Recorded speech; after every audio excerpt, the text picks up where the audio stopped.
I'm Nick Oresko, and thank you for joining us for 22 News at 4 o'clock on this Wednesday afternoon. A look at your top stories in just one moment, but first, the heat and humidity continues this evening. 22 News Storm Team meteorologist tracking it on the roads. Yeah, we had a record high of 100 degrees yesterday. Today's record high is 96 at Westover Air Reserve Base. We're awfully close. Back into the 90s here now, and traffic, I get the impression that most people are just kind of staying inside because traffic really not an issue. 91 looking good, the Pike looking good, even 291 and 391 also looking fine. Let's take a look at the heat advisory now until 7 o'clock for central and eastern Hamden, Hampshire, and Franklin County, with heat and humidity combined feeling like it's close to 100 degrees. In fact, temperatures right now 95 in Springfield, Westfield 96, 94 in Greenfield, and we're in the mid to upper 80s in the Berkshires. Combine this with the humidity, and this is what the air feels like. 103 Northampton and Springfield and Greenfield, 94 in Orange, and 102 in Westfield. So far, the humidity has not led to any showers or thunderstorms, at least nothing substantial. You can see that there have been a couple of spots and dots of showers here over the last few hours. The chance for that as we head into the evening hours, we'll update with our 22 News Storm Team Skycast.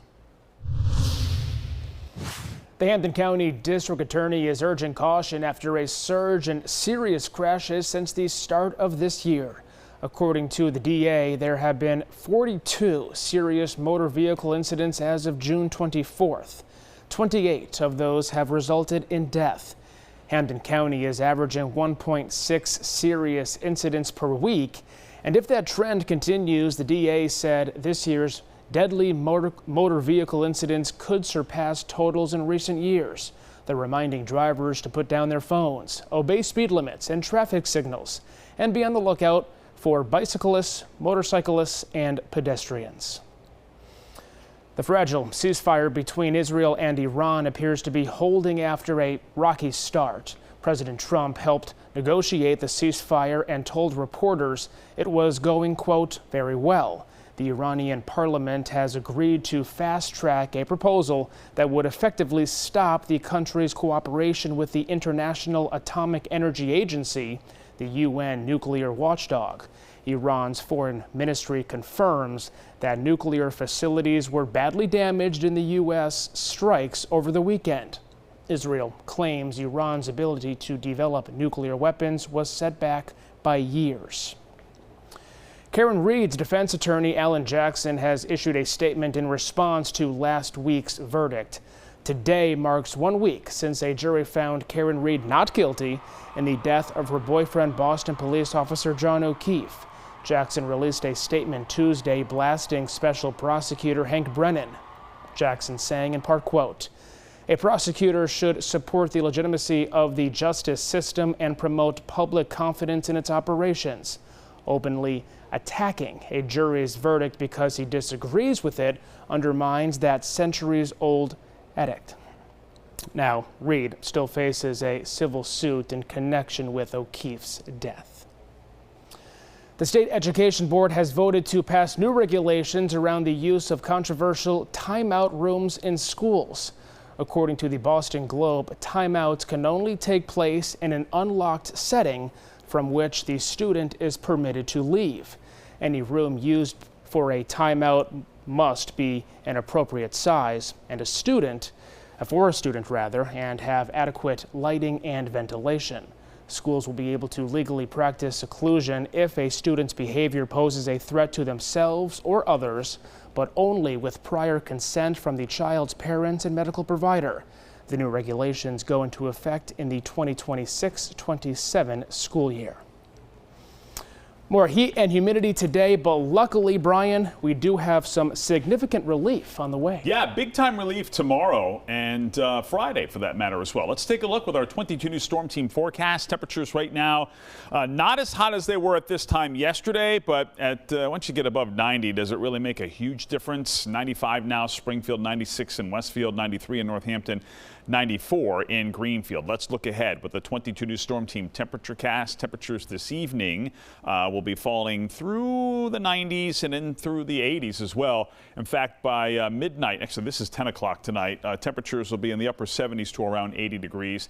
And we bottom out, we expect, in the 60s and low 70s. 64 to 70 is what we're calling it for an overnight low, and this is pretty good representation of that. 6 o'clock here tomorrow morning, 67 at Westfield, 65 Greenfield, 71 in Springfield. Clouds tomorrow. Breeze from the east-northeast is going to cool us down. 71 at noontime in Northampton, 71 in Greenfield. High temperatures will be in the low to mid-70s here tomorrow afternoon. We're forecasting a high of 72 to 76. An isolated shower is possible. Oh, you know what, Nick? I forgot to mention the fact that the East Long Meadow Rotary Concert Series scheduled for tonight has been postponed until tomorrow evening at Maple Shade Elementary School. Primary reason? The heat. Tonight, we'll track the cool down with the 22 News Storm Team forecast on 22 News at 5.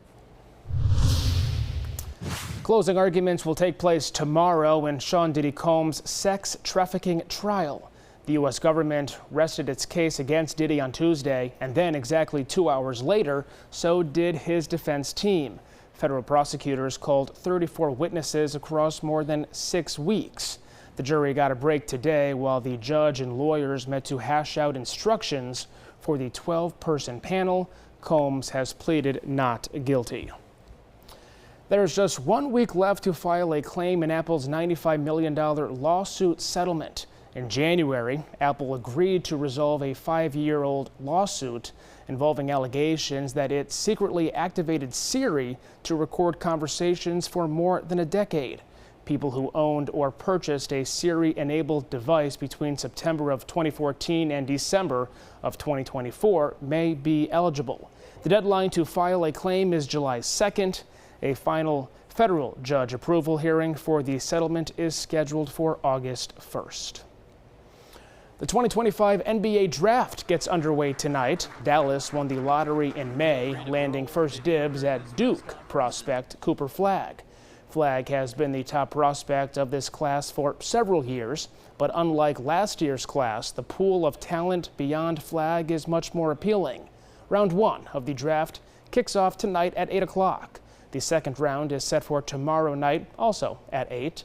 The Boston Celtics currently hold 2 draft picks for the NBA draft, the 28th overall pick in the first round and the 32nd overall pick in the second round. Tonight on 22 News, starting at 5 o'clock, we are officially in a heat wave with temperatures smashing records this week. So tonight, the storm team is tracking the end of these sweltering temperatures. Plus, People's Bank customers are concerned after a system upgrade made them unable to view their accounts. We have an update on that situation. And local rivers and lakes are busy with boaters. We have some safety reminders as more people get out on the water. Brian. Quick traffic update for you. You can see a little bit of a slowdown now, 91 southbound downtown. It starts actually at the 291 merge and moves southward toward the South End Bridge. So something to keep in mind, but otherwise traffic is looking pretty good up and down the valley. As Nick mentioned, the end of the heat wave is tomorrow. We'll track the cooling trend and potentially wetter trend into the weekend with the 22 News Storm Team forecast. We have updates anytime at wwlp.com, the free 22 News app, and the 22 News Plus app, where you can watch our newscasts live and for free at any time. We'll see you tonight, starting at 5.